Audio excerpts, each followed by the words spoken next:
Happy Friday, everybody. So I hope you can see me a lot clearer and hear me a lot clearer. I am using a different camera setup now other than just the one on my computer, so maybe we're going to get a little more quality out of it.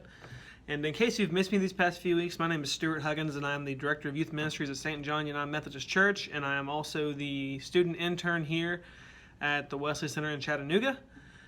And we survived another week of school, and we are heading into the weekend right now, and as usual, I like to jump over here and send you guys off on a safe and healthy weekend. So I like to jump over here and do the DBR for Fridays.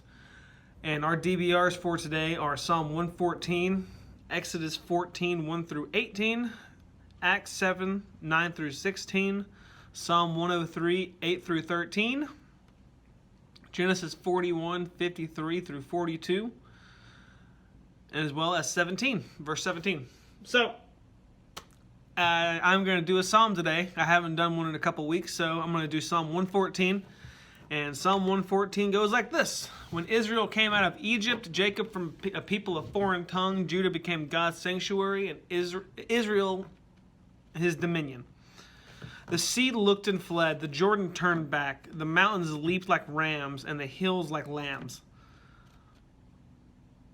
Why was it, sea, that you fled? Why, Jordan, did you turn back? Why, mountains, did you leap like rams? You hills, like lambs. Tremble, earth, tremble, earth, at the presence of the Lord, at the presence of God of Jacob, who turned the rock into a pool, the hard rock into a spring of water. So, let's go over a few things real fast of what 114 means. So, what happened when the people of Israel left Egypt? Well, several things happened. First thing that happened, God led them to the promised land, which is talked about in verse 2. God led them through the Red Sea, which had become dry, which was verse 3. God led them over the Jordan River, and also became dry for them, which is verse 3 as well. Mountains and hills, like Sinai, seemed to jump like animals, which is verse 4. God gave them water from the rocks in dry places, which was verse 8. So the strange language that they were talking about was Egyptian. The Jews spoke Hebrew and wrote their psalms in Hebrew. Here, Israel means the people, not the place. Lord is a specific name for God, like we all know. It is a covenant name, and the covenant when two people or groups of people agree. Here, God agrees to love and send help to his people. The people agree to love and obey God. That's their covenant with him. The people of Judah worshiped the Lord. The people of Israel made him their king. This makes the verse about the covenant, not about the land that they're on right now. The people worshipped the Lord, and the Lord, like I said, was their king to them.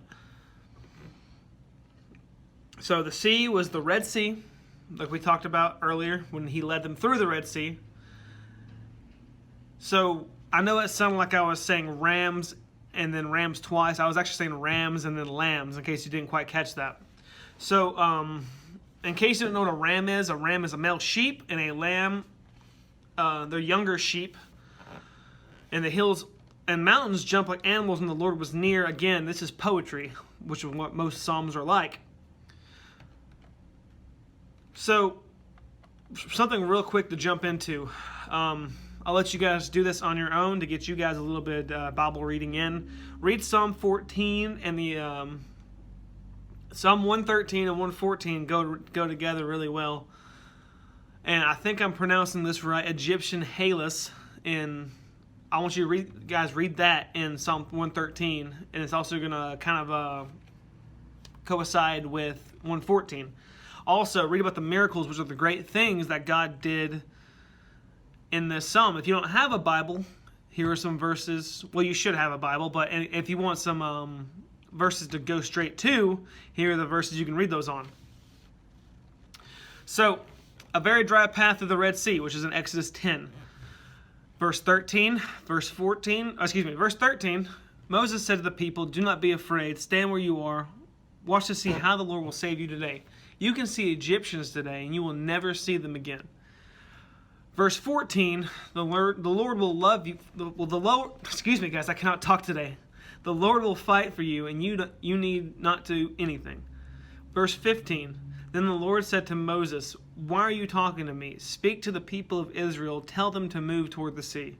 Verse 16, but you must lift up the stick in your hand, hold it over the sea, and make a valley in it.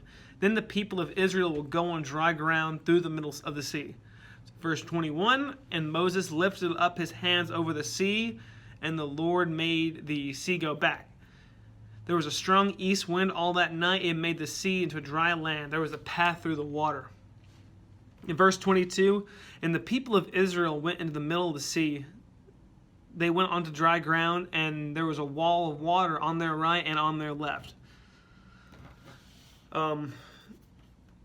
And again, that's Exodus 10, and that's 13 through 16, as well as 21 through 22. And if you kind of want like a really awesome visual representation of that, one of the movies we love watching here is The Prince of Egypt, which it's a DreamWorks movie, and it's about Moses and him setting the people free, and it shows the Red Sea getting parted and everything. It's awesome.